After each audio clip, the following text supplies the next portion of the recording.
Assalamualaikum warahmatullahi wabarakatuh. Selamat pagi anak-anak, apa kabar hari ini? Semoga sehat selalu ya. Bertemu lagi dengan Ibu di mata pelajaran ekonomi. Kali ini kita akan mempelajari materi peran pelaku ekonomi dalam kegiatan ekonomi. Nah, Ibu harap setelah kalian menonton video ini, kalian dapat mengerti mengenai pelaku-pelaku ekonomi, peran pelaku ekonomi, model diagram interaksi antar pelaku ekonomi.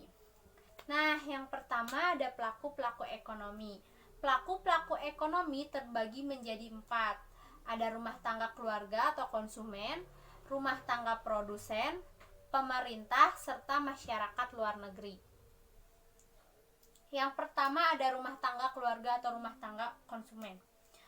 Rumah tangga keluarga atau konsumen adalah masyarakat atau keluarga yang melakukan kegiatan konsumsi untuk memenuhi kebutuhan hidup serta sebagai penyedia faktor produksi. Jadi rumah tangga keluarga atau konsumen ini adalah masyarakat atau keluarga yang melakukan kegiatan konsumsi untuk memenuhi kebutuhan hidupnya. Nah, adapun ciri-ciri rumah tangga konsumen. Ciri-ciri rumah tangga konsumen yang pertama pemilik faktor produksi, di mana rumah tangga keluarga adalah pemilik dari semua faktor produksi seperti tenaga kerja, tanah, modal, dan kewirausahaan. Nah, yang kedua, pendapatan rumah tangga keluarga berasal dari kompensasi faktor produksi, di mana total pendapatan rumah tangga keluarga ini berasal dari kompensasi faktor produksi yang mereka miliki. Nah, kompensasi ini berupa dalam bentuk upah, sewa, bunga, dan keuntungan. Nah, yang ketiga ada kegiatan utama rumah tangga keluarga adalah konsumsi, di mana mereka menjadi konsumen semua barang dan jasa. Nah, yang keempat, rumah tangga keluarga menggunakan pendapatan untuk membeli barang dan jasa. Jadi rumah tangga keluarga ini menghabiskan semua total pendapatan mereka untuk membeli barang dan jasa. Yang terakhir, sebagai simpanan dari rumah tangga keluarga akan mengalir ke perusahaan dalam bentuk investasi. Jadi simpanan dari rumah tangga keluarga ini akan mengalir ke perusahaan dalam bentuk investasi. Jadi biasanya rumah tangga keluarga menginvestasikan sebagian dari uang simpanannya. Nah, selanjutnya ada rumah tangga produsen. Rumah tangga produsen merupakan kesatuan teknis yang mengkombinasikan faktor produksi untuk menghasilkan barang dan jasa.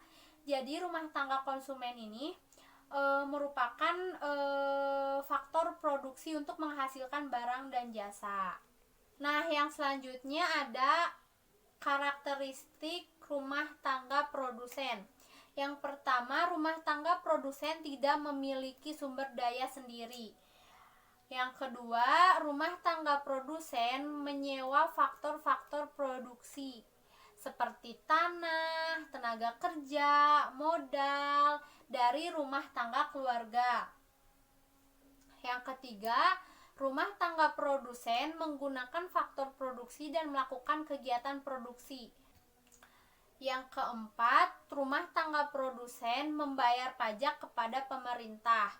Yang kelima, rumah tangga produsen tidak memiliki simpanan atau tabungan. Selanjutnya ada pemerintah. Pemerintah merupakan pelaku ekonomi serta pengatur kegiatan ekonomi yang bertujuan untuk mensejahterakan rakyat. Jadi pemerintah itu pelaku ekonomi serta pengatur kegiatan perekonomian untuk mensejahterakan rakyat. Nah, selanjutnya ada masyarakat luar negeri. Masyarakat luar negeri merupakan pelaku ekonomi yang harus diperhitungkan. Dalam bidang ekonomi, berbagai kerjasama dapat dilakukan dengan masyarakat luar negeri. Nah, selanjutnya ada keuntungan-keuntungan yang diperoleh melalui kerjasama dengan masyarakat luar negeri. Yang pertama, pemerintah dapat memperoleh pinjaman untuk membiayai pembangunan. Yang kedua, hasil bumi dan hasil kerajinan Indonesia dapat diekspor ke luar negeri sehingga mendapatkan devisa. Yang ketiga, memungkinkan pengiriman tenaga kerja untuk bekerja di luar negeri. Hal ini akan membantu pemerintah dalam usaha mengurangi pengangguran. Nah, yang keempat, memungkinkan dilakukannya alih teknologi maju dari masyarakat luar negeri yang sangat bermanfaat bagi negara kita. Yang kelima, memungkinkan negara kita untuk melakukan import berbagai barang kebutuhan konsumsi dan barang-barang modal untuk menunjang pembangunan. Nah, ada peran pelaku ekonomi. Yang pertama, peran konsumen. Peran konsumen sebagai pemakai barang dan jasa untuk memenuhi kebutuhan hidupnya. Jadi, peran konsumen sebagai pemakai barang dan jasa untuk memenuhi kebutuhan hidupnya. Terus yang kedua, membantu kelancaran peredaran barang dan jasa. Konsumen berperan memperlancar arus barang, di mana konsumen berperan melancarkan arus barang. Yang ketiga, dapat mempengaruhi kebijakan pemerintah dalam rangka perlindungan konsumen. Contohnya penetapan peraturan harga eceran tertinggi pada apotek dan pembentukan Yayasan Lembaga Konsumen Indonesia. Yang terakhir, berperan menaikkan atau menurunkan harga faktor-faktor produksi. Nah, selanjutnya ada peran produsen. Peran produsen yang pertama sebagai penghasil barang atau jasa. Yang kedua, sebagai pihak yang dapat meningkatkan produk domestik bruto. Yang ketiga, sebagai pemakai faktor produksi yang dimiliki konsumen. Yang keempat, peran produsen mempengaruhi kebijakan pemerintah dalam rangka menghasilkan produksi. Yang kelima, mengusahakan kelancaran pasokan barang dan jasa yang dibutuhkan konsumen. Yang keenam, membayar harga barang faktor-faktor produksi. Yang ketujuh, melakukan kegiatan inovasi barang dan jasa. Nah, selanjutnya ada peran pemerintah. Peran pemerintah yang pertama, membuat kebijakan untuk mengatur kegiatan ekonomi. Jadi, pemerintah berperan untuk membuat kebijakan dan mengatur kegiatan perekonomian. Yang kedua, membuat kebijakan untuk mengatur distribusi pendapatan. Pemerintah mengatur kebijakan untuk distribusi pendapatan. Yang ketiga, membeli barang dan jasa untuk penyelenggaraan negara. Pemerintah juga berperan membeli barang dan jasa untuk penyelenggaraan negara. Yang keempat, menghasilkan barang dan jasa. Pemerintah juga berperan dalam menghasilkan barang dan jasa. Yang kelima, pengadaan infrastruktur untuk kelancaran kegiatan ekonomi. Pemerintah juga sangat berperan dalam pengadaan infrastruktur untuk kelancaran kegiatan ekonomi.